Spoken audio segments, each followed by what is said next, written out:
I have had to cut my meeting so that I can actually address this judgment. Jeremiah Nyegenye, the clerk of the Senate, took me to court on defamation claims. And in fact, this was the funny thing. The matter was brought to Parliament through him, because he's the one that pushed behind the scenes that it was brought to Parliament when I was absent. They discussed it in my absence. I responded when I was in New York through a video. He took the video, and that is the video that he took to say that he was defamed.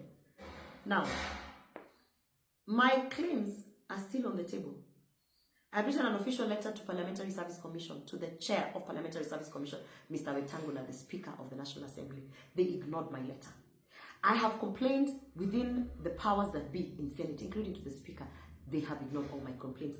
I complained in the official WhatsApp group that, listen here, I think because I said I'm not going to sleep with this guy and I don't want to participate in his sexual advances, that is why I am being removed from certain trips and being removed from certain legislative agenda. My bills are being put at the back. That is why I'm being targeted with unlawful and all sorts of crazy things and shenanigans, such as 6 months suspension.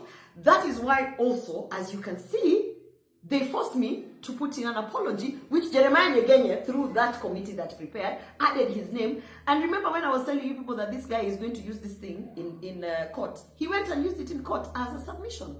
Now, I am a believer of the judicial system, and I do believe that as much as there are many legal loopholes that criminals, rapists, murderers are using to win cases, I do believe in the judicial system. That is why I have placed an appeal. I am going to appeal this judgment that has come out. I've had people saying, oh, 10 million, oh, when it rains, it pours, I don't know what. The machinery that is even being used to push this narrative is the UDA machinery that is actually supporting people like Jeremiah Nyegenye to continue with these things that they are doing in Parliament. Every single person that has worked in Parliament or has had an interaction in Parliament will tell you there is sexual harassment in Parliament.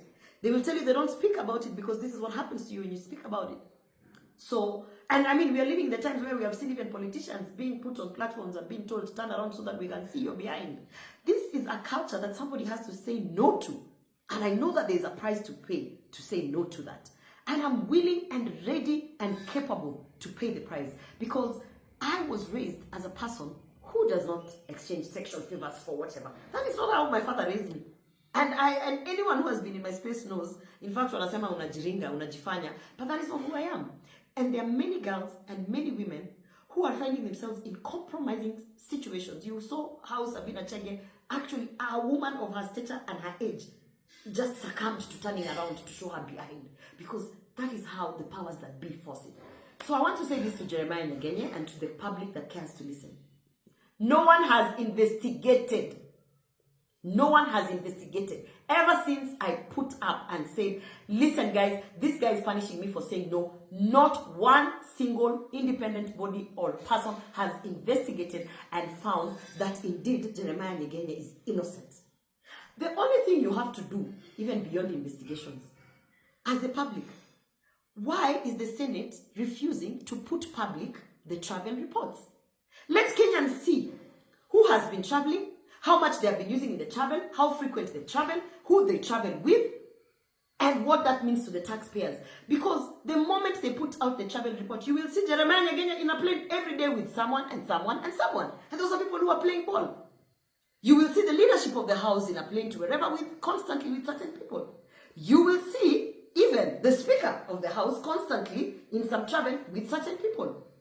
So, that's the basic thing. So I know there's a price to be paid, but let me tell you something. I believe that God puts me in Parliament for a reason. And evil will never win. So I am appealing.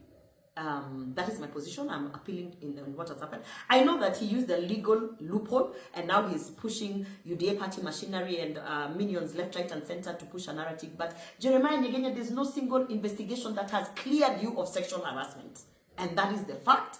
And the Senate has not carried out any investigation. Do not lie to Kenyans.